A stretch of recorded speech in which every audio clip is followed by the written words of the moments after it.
Japan's future is increasingly being shaped by a political reality many young people feel but rarely see openly discussed. The people who live longest with tomorrow's decisions often have the least influence over making them.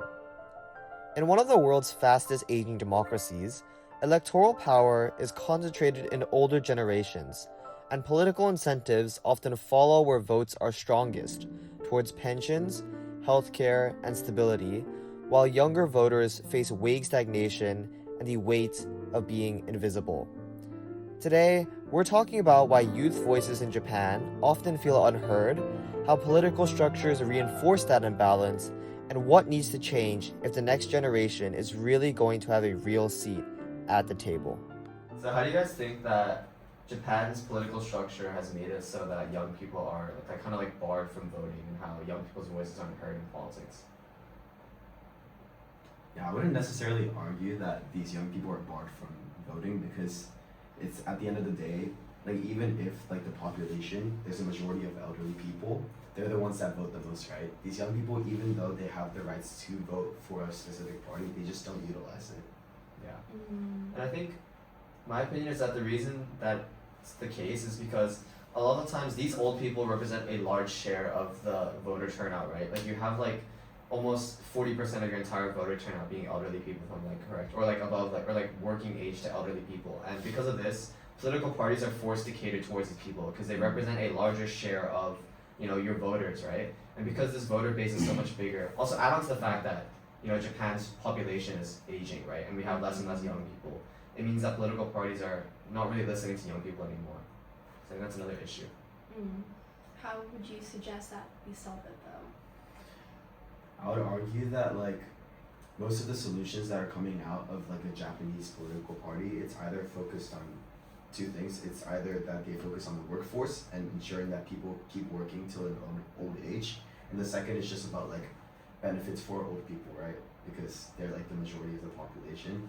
So then like for solutions for the voter turnout, I don't really think they care as much because it's just a system that works for them already, right? Like they, especially because they just want to be stable. They don't want to advance within the world, right? Because when you think about Japan and like other countries, obviously the U.S. is competition, China is competition, but then Japan's mindset since like literally like the 1400s is that they just want to be themselves and just like stay as it is. Are you sure about that? Yeah. Since the 1400s? Maybe. I also I think like in Japan especially in households and everything, the young's influence, like decisions are heavily more influenced by their like parents and like by older people than in other countries.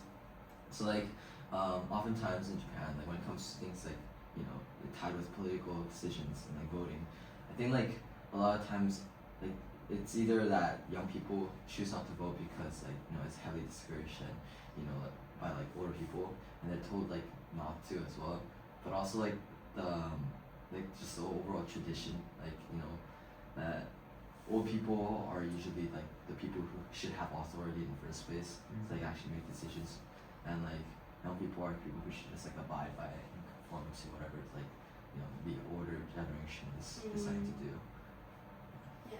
Do you think that that's able, or do you think that that's currently changing? With like how society has been slowly becoming like more progressive and stuff. Do you think that's going to change in the future, or do you think that's like something that's just like inherent to Japan?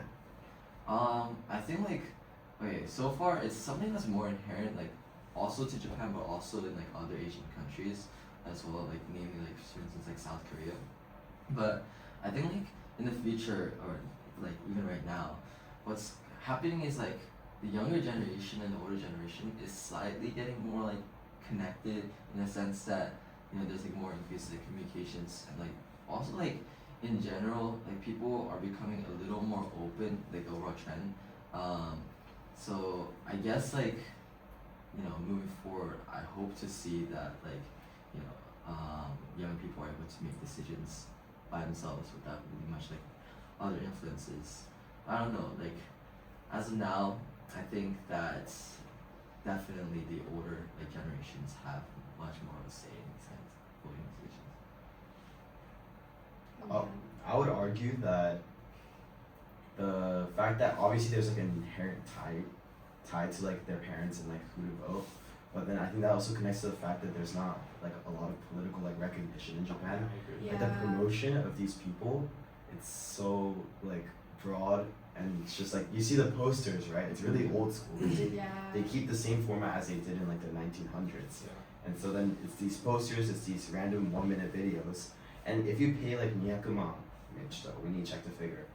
You can just like go onto NHK and give a 1 minute speech on why they should vote for you. That's why there's like so many like troll political candidates, like you know, like the Joker. Yeah. Yeah, right. So I feel like that had an impact on people looking down at like and not making an effort to recognize them as like political candidates, but also just like what are you even supposed to do? Because there's not like the way they promote themselves. It's like you wouldn't even understand what they're like trying to say. Like do you guys see those like trucks going around with like their political Yeah. campaigns? Like that's one of the like Exactly. main forms of Yeah. campaign that they do, but it's also really old school and I don't think it's effective. No, I think it's not effective specifically to young people in general. Yeah. That's why I feel like voter turnout for young people is so low. Because like they feel like that nothing's gonna be able to like their voices don't matter, you know what I mean? Because like Yeah. all the advertising is to old people, all the old people are the ones voting. So like they don't even vote in the first place because like it's not even gonna matter for me. Yeah. Even if I do vote, like Yeah. my vote's like not gonna actually impact the election in some way. So I think that we need to change that like perception. I think this is not just Japan but throughout the world too, right? Like I feel like a lot of like people in general think that their vote like doesn't actually mean anything. And I think you need to change that perception in order to have like an active like political voter, like have good voter turnout and have like an active political society. Yeah, like I mean this is like a really bad example, but like on your thing about how like typically in like Asian countries like Japan, they're always like you always listen to elders. Even like the culture here of like senpai, like you listen to your elders. Like even like when you're young, if you're not even related to them, you have to listen to them and you have to learn from them. So I think that's one way Japan. I think it's like that's one way that obviously like people are coerced into listening to elders, but also a way to preserve Japan's culture. I think sorry. Right. I think like there's like only two like main like possibilities. Like there's not like a gray zone. That's to say like for instance, number one is like just complete discipline. So like, you just listen to your elders and like you completely go with whatever they say. And number two is like complete opposite, where people like are literally just heavily opposed against like what elders say. So like for instance with like the campaigning and like the trucks, a lot of people like literally like the other day in front of the station someone was doing that and there was another person just standing with like a poster. It was like satire of that like person like mocking them whatever, and that was a young person as well. And like I think that what's going on is the issue is that in that kind of way the Japanese society is kind of like polarized, where it's just like a group of young people who would like to make their own decisions, like who just like don't really respect like other generations as much at all, versus like the other like sector of the younger generation who seems to just like completely conform to whatever like, the older generation is planning to do. I think in that way, that's what makes it difficult for it to be like a what do you call it, middle ground, where like people can actually like work collaboratively and actually like like just like actually work like combine their thoughts, I guess, like actually be able to have a say equally. And What do you guys think then on like the role of like Japanese media? Because I feel like Japanese media is like it's like very like conformed, right? Like no one wants to say something that's like really like out and like unique, Everyone's just trying to follow everything because like they don't want to like be radicalized or like say something that causes offense. I think that's like it kind of brings the discussion to like this really important idea. I think it's about like the mindset of like Japanese people. Like for like the trucks promoting these political candidates, the people promoting outside are like elderly people, right? They're older.